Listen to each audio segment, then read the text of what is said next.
విశాఖ ఉక్కు కాంట్రాక్టు కార్మికులు తమ భవితవ్యంపై ఆందోళన చెందుతున్నారు.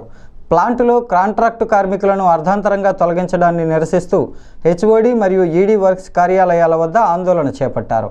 న్యాయం చేయాలంటూ నినాదాలు చేశారు. కార్మికులు మాట్లాడుతూ ఉత్పత్తిలో ఉద్యోగులతో సమానంగా పనిచేస్తున్నప్పటికీ కాంట్రాక్టు కార్మికులను తొలగించడం అన్యాయమన్నారు. ప్లాంటులో కార్మికులంతా దినదిన గండంగా పనిచేస్తున్నారని, ఈ సమయంలో కాంట్రాక్టు కార్మికులను తొలగించడం బాధాకరమన్నారు. ఇదే జరిగితే వేలాది కుటుంబాలు రోడ్డున పడతాయని ఆవేదన వ్యక్తం చేశారు. రాష్ట్ర ప్రభుత్వం, ముఖ్యంగా జిల్లాలోని మంత్రులు, ఎంపీలు, ఎమ్మెల్యేలు కేంద్రంపై ఒత్తిడి తీసుకొచ్చి కాంట్రాక్టు కార్మికులు కొనసాగేలా చర్యలు తీసుకోవాలని వారు కోరారు.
ఈరోజు కార్మిక సంఘాలు ఇచ్చిన పిలుపు మేరకు కార్మికులందరూ కూడా కట్టుబడి ఉన్నారు. ఎందుకంటే వాళ్ళ జీవన ఉపాధి పోతుంది, జీవితమే పోతుందని భావిస్తూ ఏవైతే కార్మిక సంఘాలు వాళ్ళ కోసం పిలుపునిచ్చాయో దానికి కట్టుబడి ఫేస్ స్కాన్ వేయడం మానేశారు.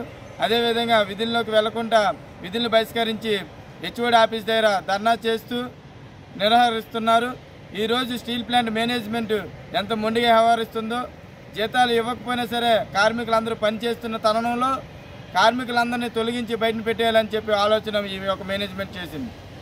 అదేవిధంగా నిన్న మొన్న ఆర్ఎల్సీ దగ్గర మొన్న మీటింగ్ అయింది. నిన్న మేనేజ్మెంట్ చర్చలు చేశారు. వాళ్ళకి అవకాశం కూడా ఇచ్చాము.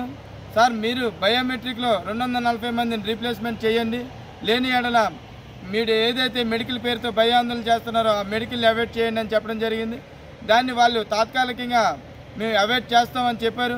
తాత్కాలికంగా అవాయిడ్ చేసినా పర్వాలేదని చెప్పేసి మేము ఒప్పుకునే తరుణంలో ఈ యొక్క మేనేజ్మెంట్ దానికి కూడా ఎగ్రీ అవ్వకుండా, వాళ్ళు పెట్టుకున్న పాయింట్లకే వాళ్ళు ఎగ్రీ అవ్వకుండా చేతులు పైకి చూపించి మా పైన స్టీల్ సెక్రటరీ గారు ఉన్నారు, వాళ్ళతోనే మాట్లాడి ఈ పని చేయగలం తప్ప మేము ఎటువంటి సాయం మీకు చేయలేము, మీకు నచ్చిన పని మీరు చేసుకోండి అనే తరుణంలో వ్యవహరిస్తున్నారు. అంటే ఈ స్టీల్ ప్లాంట్ని ఏ విధంగా వీళ్ళు నడిపించే ఉద్దేశం లేదని అయితే మటుకు మాకు అనిపిస్తుంది.